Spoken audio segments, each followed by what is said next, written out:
Hello, people. The Super Eagles of Nigeria are out of the World Cup. They are not going to the World Cup in 2026. That is official. They played 1-1 draw with South Africa, and that ended their hopes of qualification. That is it. And that's why my backdrop today is a picture of the team that represents what Nigeria should be. I will play the commercial and then we'll come back and do a post-mortem. I know you're not happy. I am not happy, but we got to call a spade a spade. The Eagles don't deserve to be at the World Cup. End of story. See you at the other side.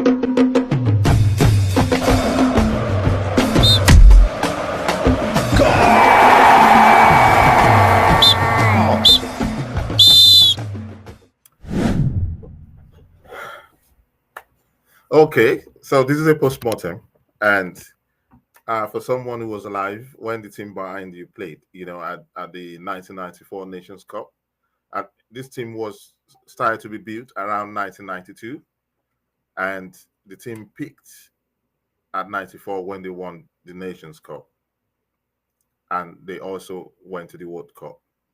This was the team to beat. If this particular team, if they were well experienced, they would have beaten Italy, and they would have gone straight, to the finals of the Nations Cup. In fact, today that they played the Bafana in '96, this team was built to win the Nations Cup because they were that good.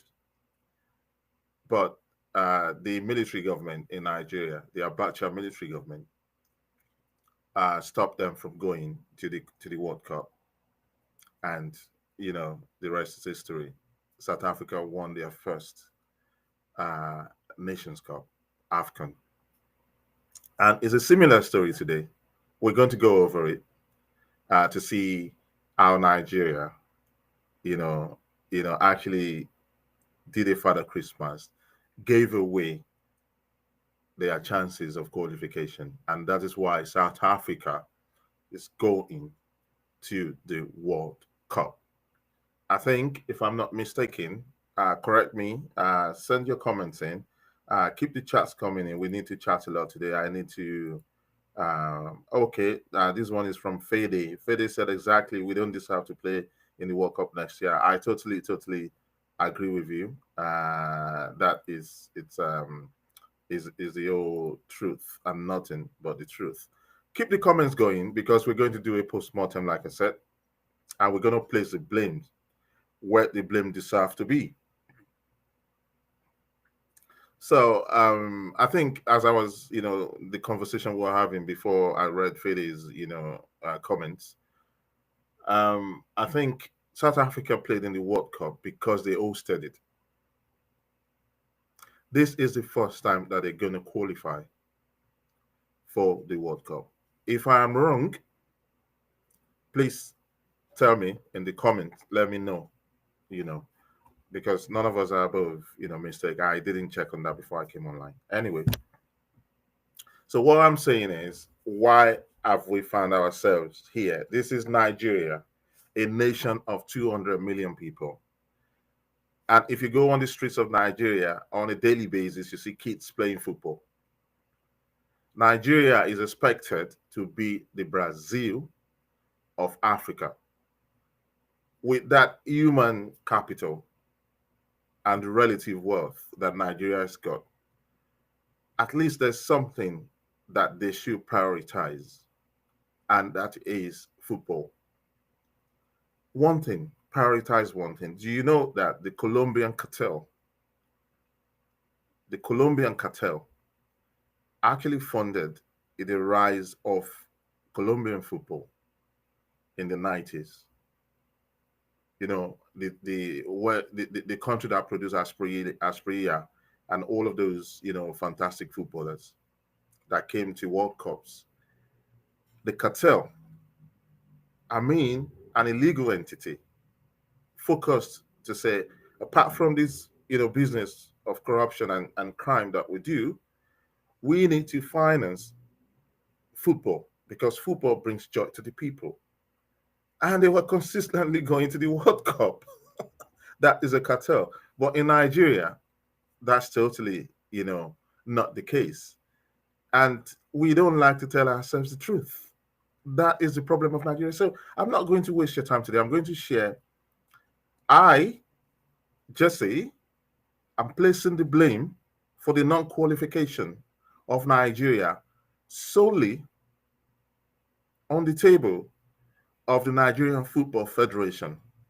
Not the Eagles, not those boys who travel all the way from where they're coming from.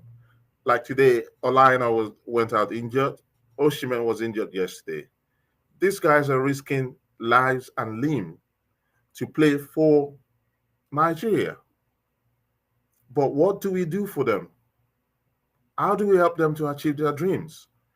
How do we tell up and coming stars from across the world who share Nigerian heritage to play for Nigeria when they don't even know if they're going to qualify?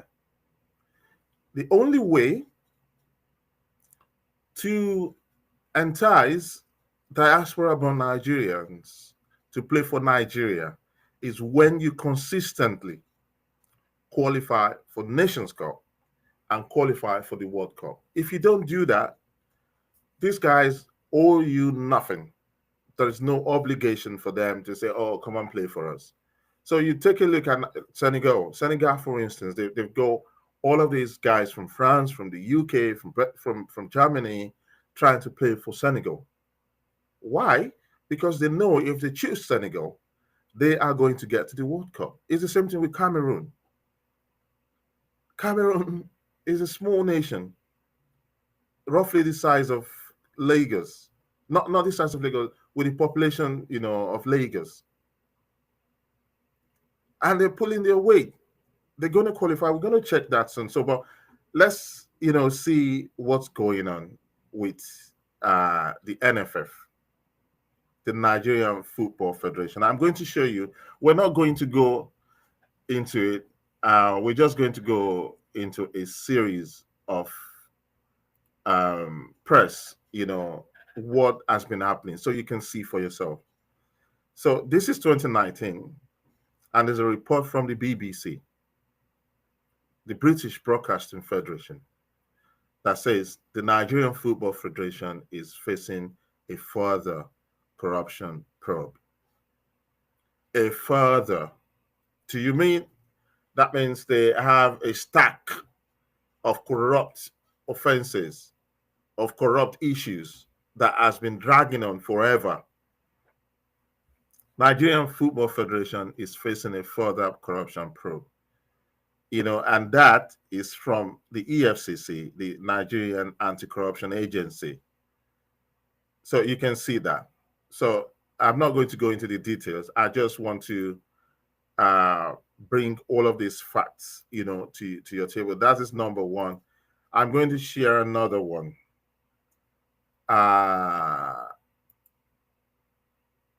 This is another one, and it's from Soccer Hub NG. This is 2025. So the first one was 2019. So this was updated 3rd of September 2025. What is the headline? The headline is Unveiling the Shadowy Veil, NFF Corruption Scandals Exposed. This is by Awunusi Abiodun, the senior editor. I mean, how bad can you be that someone is going to say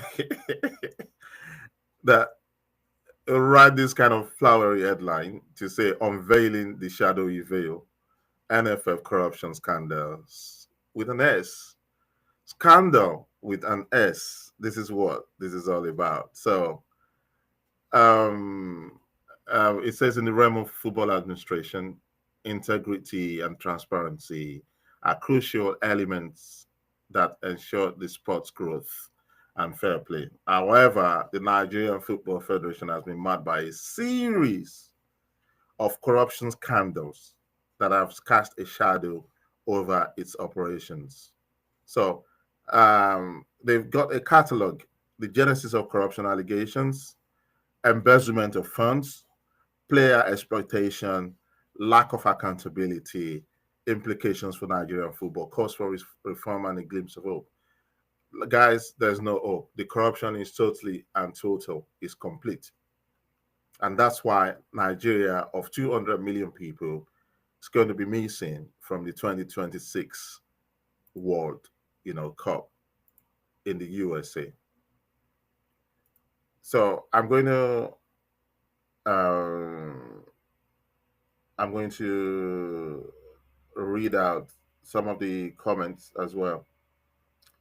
Kenny says all the hierarchy of NFF should now resign. I agree totally. But would they?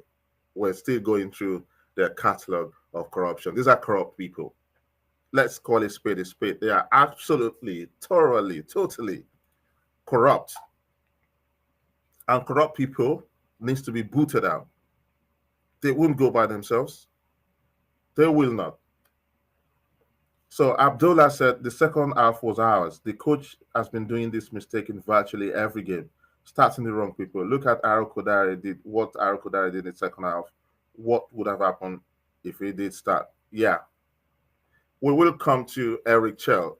But right now, let us look at the problems of the administration of football in Nigeria. We need to be honest. It's not this. What I mean to say is this game was not supposed to be a do or die game. I will come to how we lost the games because right at home, we were losing games. That was unheard of in the Eagles of the past, that Nigeria will constantly play draws and lose home games in Nigeria. That was unheard of. So if you look at all the teams that have qualified, they've beaten other teams in their home. Is it Morocco? Is it Tunisia? And they go away to win as well. Okay, we'll come back to that. This is another report by another person, and this is from a very credible international journal or newspaper from Nigeria. It's called Premium Times. If you remember, this news organization were part of the global investigative journalism against corruption that exposed the Panama Papers. So they are authoritative, Premium Times. And what have they written here? Above the law. And this is 2019 as well. Above the law. How Nigeria Football Federation exploits borderline status to mismanage funds. So I don't understand how a criminal organization will be allowed to keep running football in Nigeria. And in fairness to the Nigerian government, since the military times, every time they seek to stamp out the corruption, to install their own people and stamp out the corruption, these guys will go crawling, begging FIFA and accusing their own government of dabbling in the affairs of sports. That's against the rule of FIFA. How many times have FIFA threatened to ban Nigerian football, not to ban the Nigeria from their institutions because the Nigerian government is interfering? How many times? So this is a report from 2019 saying that this institution or organization is above the law. And they are corrupt. They are mismanaging funds. They're stealing it. So how black and white do you want it to be? Or do you want it to get? So I think I've got one more. Because we must start to tell ourselves, in fact, two more. We'll quickly, no, one more. So this is the other one. This is the NFF.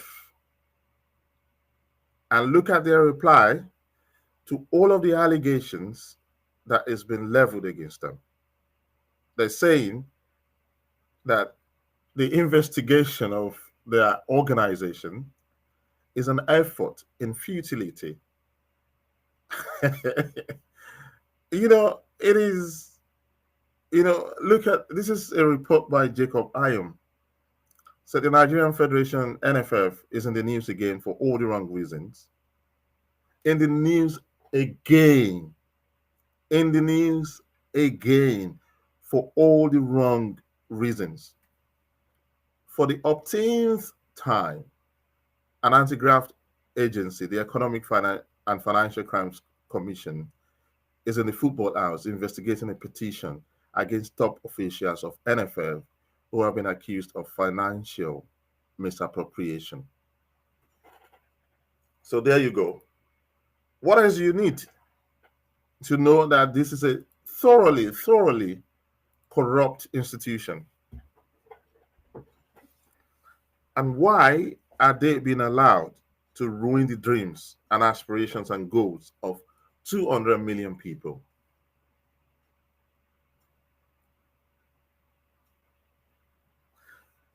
Now I'll go back to this World Cup team, this team that won the African Cup of Nations in 1994. It was during the military era.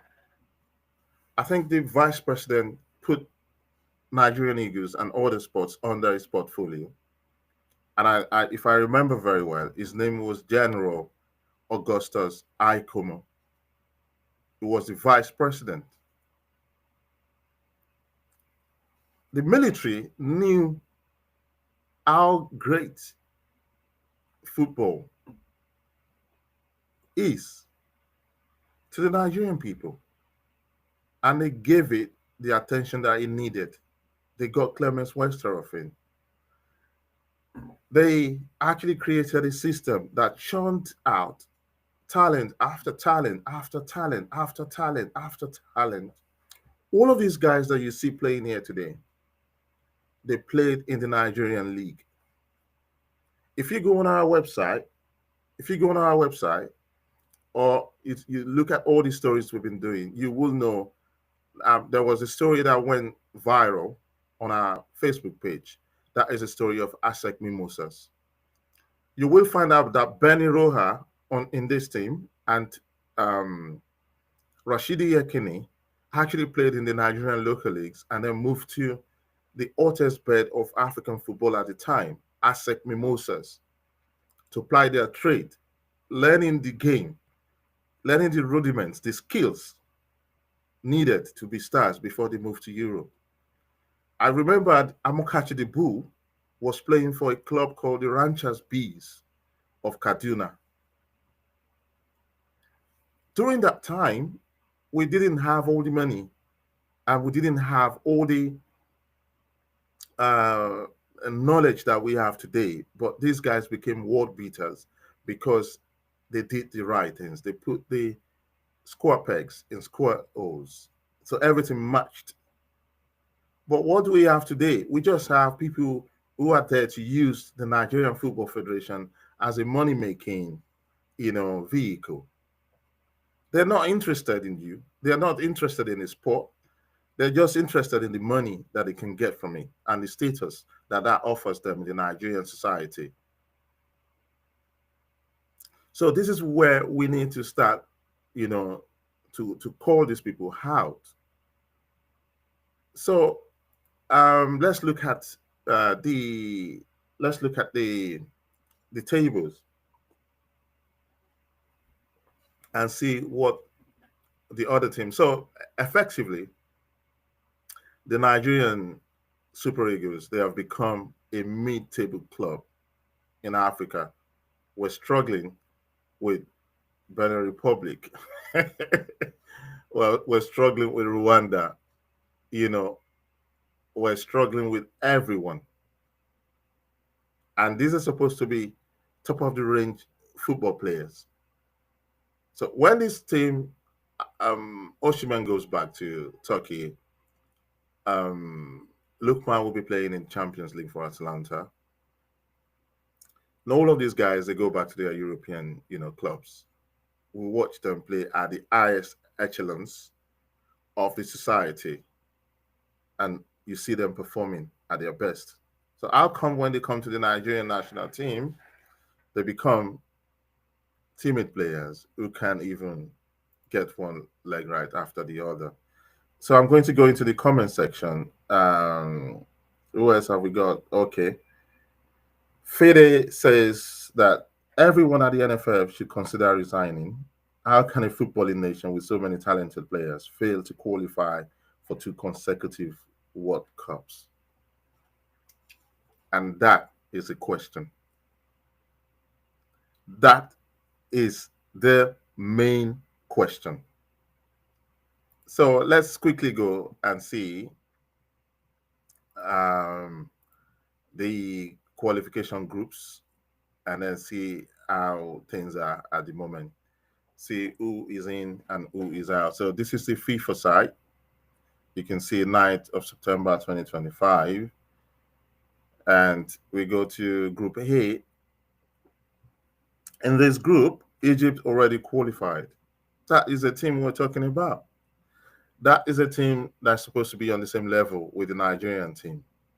So you have Burkina Faso coming second. Burkina Faso now have 15 points, so they have a better chance of getting the playoff positions. At least to do a playoff to see if they qualify from that. They've put themselves in a very good position. You see, Sierra Leone has 12 points, Guinea-Bissau 10 points, Ethiopia 6 points, and Djibouti 1 point. So in this group, to come is Burkina Faso versus Egypt. So if Burkina Faso wins that game, they go to 18 points and they will be the first in the list of the playoffs. So that's what they owe themselves. So in Group B, this is what I'm saying. As of today, before the game was played, Congo was leading the group by 1 point. Congo had 16 points. No, yeah, they had 16 points. And Senegal had 15 points. And the game was being played in Kinshasa, or is it Kinshasa?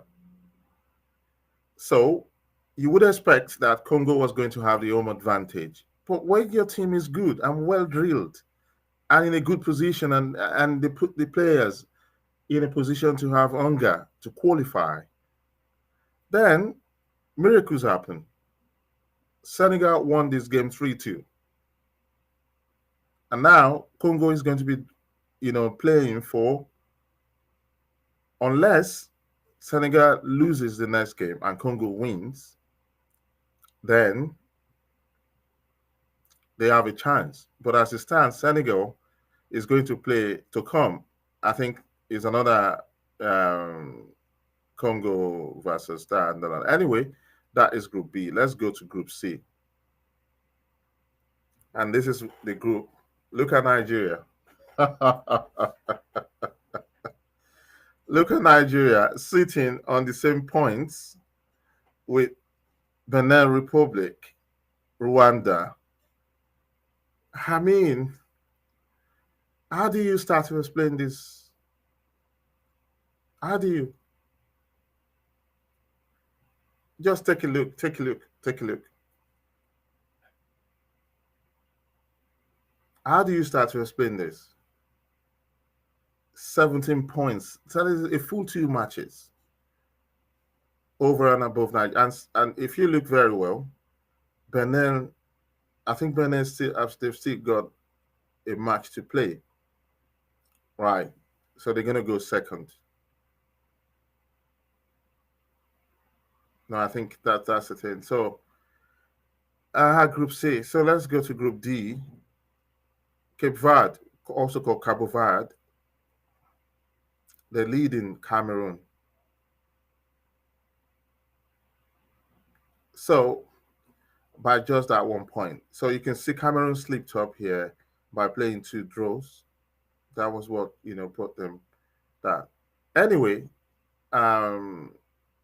is what you expect in this, group. It's Cabo Verde and Cameroon, but you'd expect Cameroon to just, shoot up. and top the group. And in this group, you can see a group that is serious. Morocco won all of the games, just bumped through it. They won it. They don't care.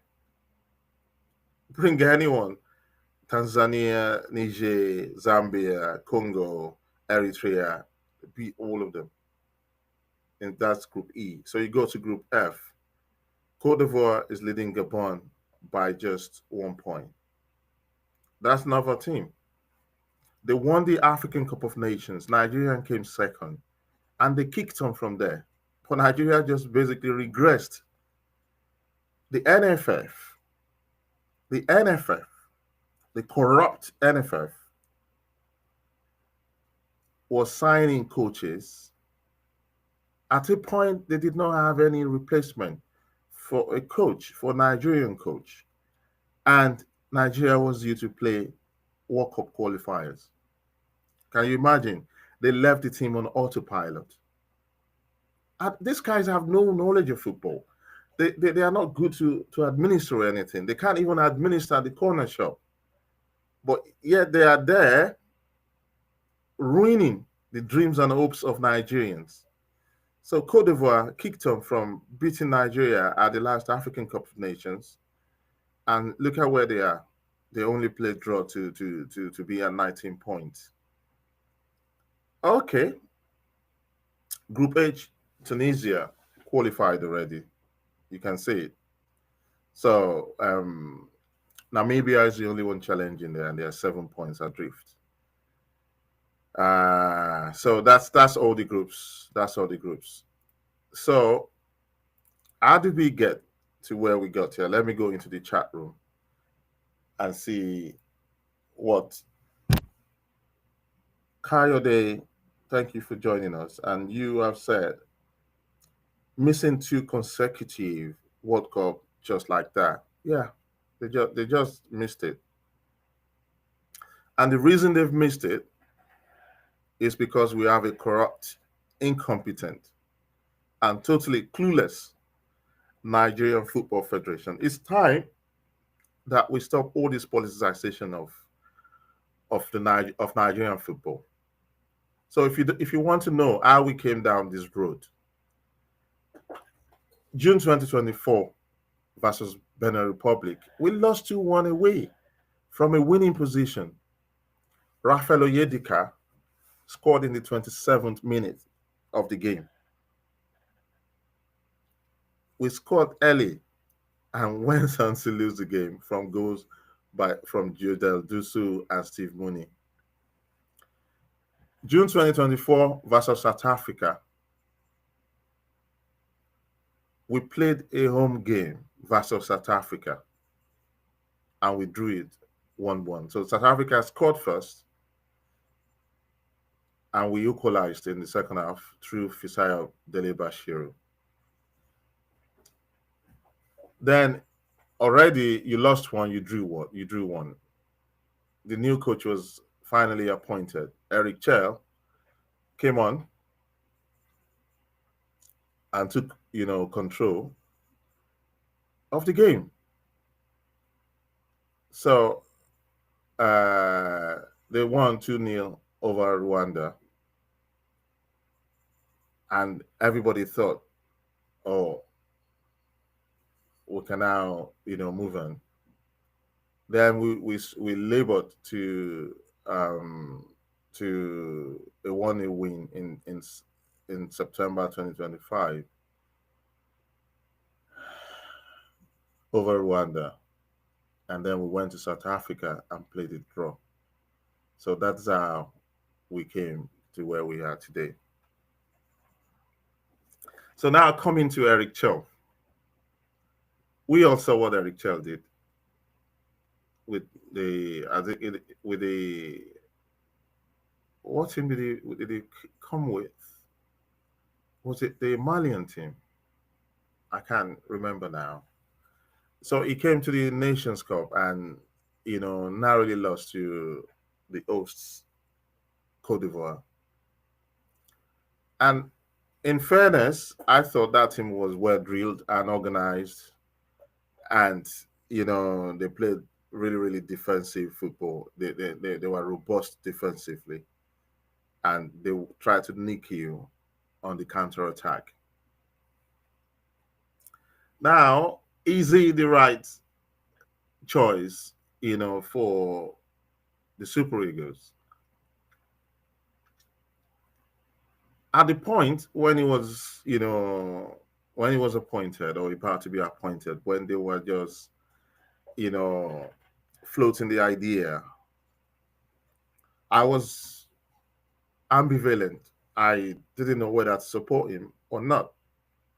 Why was that? On the one hand, I did want a situation where we rely on good African coaches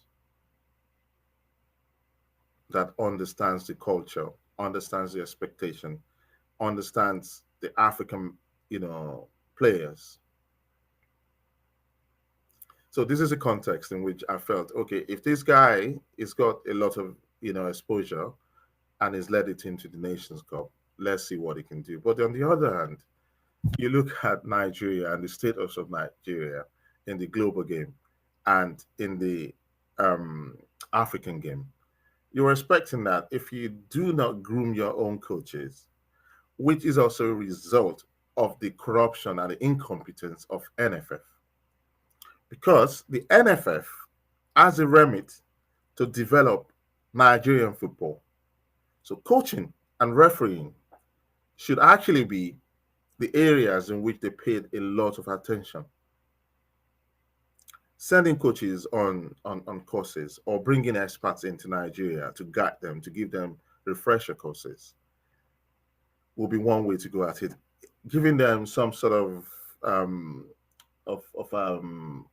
organization or portal in which they can learn the best practices. That's another thing that you can do for your coaches.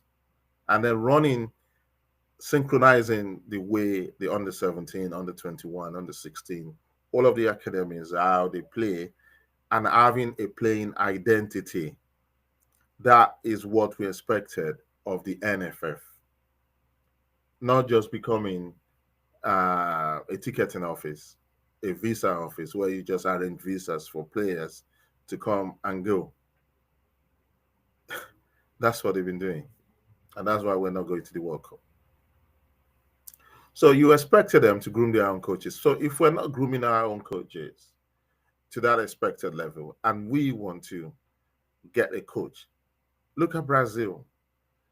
They went for a very, very good coach. Yeah, the man left Real Madrid, you know, popped up off to Brazil. That so many coaches are getting to the end of their careers that would love to manage all this talent that we've got in Nigeria. Look at Mourinho. Mourinho just left Turkey. If you gave him the opportunity to lead this team, he's going to make changes. If all of these tribal, groups within the Eagles, where the seniors, where the juniors, where all of that, it's going to smash it. So if you're not playing for your team, if you're not, we remember back in the days of Westerhoff, if you're not playing actively for your own team, if you're not making an impact where you are playing, you don't get into the national team. And if you're not performing, there's someone there who wants to take your place, who is equally as good as you are. Right? So this was what we had, guys, and this is what we have lost. So who says we can't get Mourinho? Mourinho would love to test himself in the African Cup of Nations. He loves African players. But you know what? He's not going to put up with the shoddiness, with the incompetence, with the corruption of the Nigerian Football Federation. So let's say this. We have had reports, and it's online. You can check it out. You can do your Google search that the Nigerian football authorities always appoint a coach that dances to their tunes, or somebody that's going to give them a backhander or a kickback. So if you get a Mourinho, he's not going to do that. He's never going to do that. And that's exactly why they go for coaches that they can control. You know, how long are we going to use the dreams of Nigerians as a cash cow, to fund lifestyle of the very few people who don't actually matter to Nigerian football? And for how long are we going to kid ourselves? For how long are we going to tell ourselves, lies, blatant lies? So this is the situation we're in. And talking about coaches, look at Morocco. Look at what Morocco is doing. I'll go to our page. We ran, a story about on More Sports. As you can see, that's More Sports. And it was about Walid Regragui of, Morocco. This guy has taken Morocco to the semifinals of a World Cup. And this guy, since he was appointed 2022 to 2025, has only lost 4 games. 4 games. So you already know that if you have this guy as part of your team, you're not likely to lose your home games. Because when you're doing a qualifier for World Cups, you need to win your home games. If Nigeria won all of their home games, at least they can go out and draw a few games and take points from other people. So this guy will set a new world record of 16 consecutive victories, a record that is shared by Del Bosque and Lowe's Germany.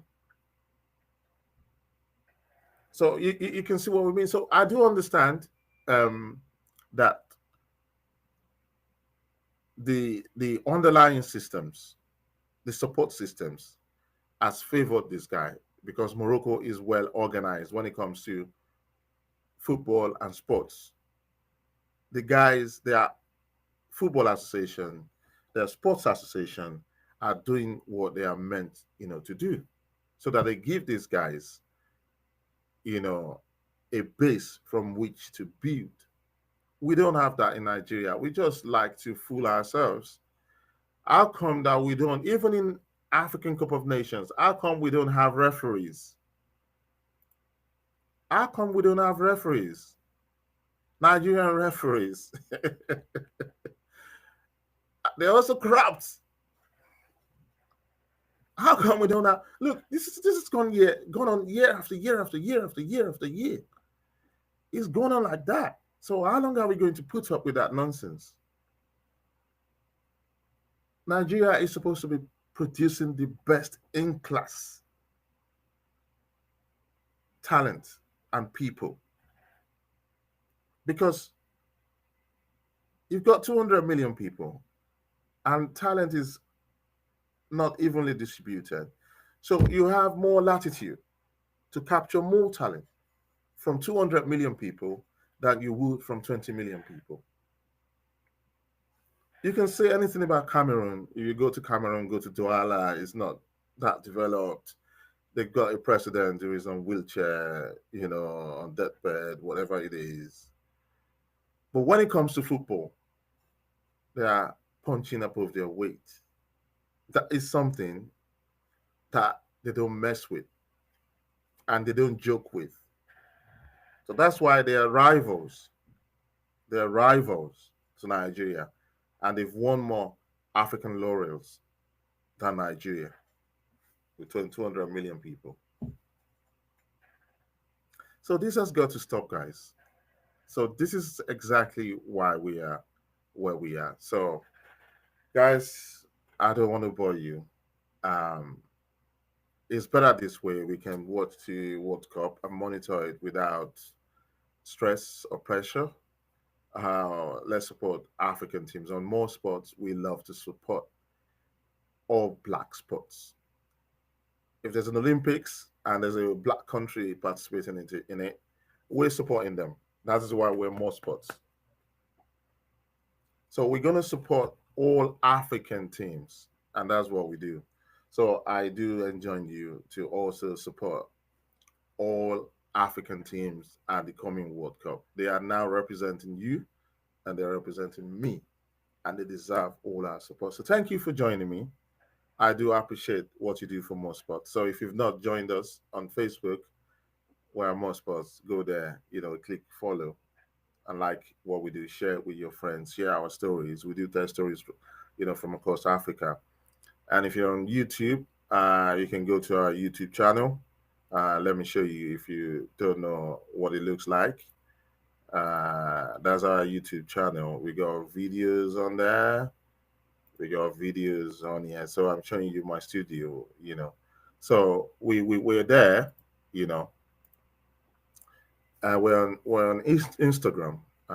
So check us out on Instagram as well. And please keep supporting us, keep sharing, keep interacting, engaging with us, because the more you do that, the algorithms is going to push us out there, and we can get to more Africans, more people who are interested in black sports. Thank you. Enjoy the rest of your evening. I hope that you do not allow what has happened, to sully your time. If it's our relief, Nigeria is not qualifying, we're not going, and that's where we are at the moment. So for all the other teams that are going to go, including South Africa, we love you. Enjoy the World Cup.